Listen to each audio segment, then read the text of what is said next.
Ti dhe agjerimi. Agjerimi është detyrë të bëhet në Ramazan, por nuk është i vetmi. Agjerimi është një ibadet me të cilin përformohet shumë shka në jetë.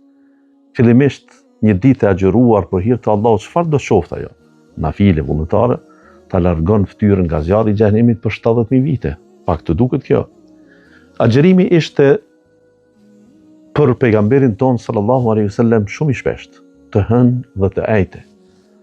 Pastaj ditë të bardha, e shumë ditë brenda vitit i agjeronte. Madje ati ju duk kjo është të pakt e lavdronte Davudin alayhis salam, sa agjeronte një ditë po dhe një ditë jo. Ti thuash vetës je besimtar i devotshëm, ke mjekër, ke shami, ke devocion dhe ti mjaftohesh me 30 ditë të Ramazanit, vërtet kjo është pak.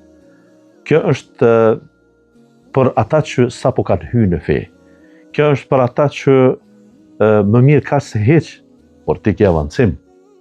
E ti motër nderuar të thuhet se i kam ato 5-6 ditët e vitit të kaluar pa agjeruar dhe hoq tash të jap fidje apo të mos jap fidje.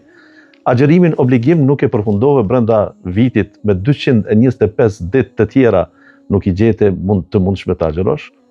Në vend se ti kesh të agjeruar një 5-6 ditë të tjera vullnetare. Me agjerimin muslimani, sepse është adresë e besimtarit të devotshëm, nuk gëzon që të kaloj tër vera pa agjeruar asnjë ditë. Tër dimrit, sidomos pa agjeruar shumë ditë. Shfrytëzoni këto, shfrytëzoni shëndetin, aq më tepër në këto kohë që kem shumë energji, kem shumë yndyrna, sheqera, që kem nevojë të shkrim ato. Pra të mos bëhemi japonez të agjerojmë agjerim të tjerëve për dobësim. Të agjerojmë adhurimin që të Allahu afrohemi dhe ai këtë e shpërblen pa llogari.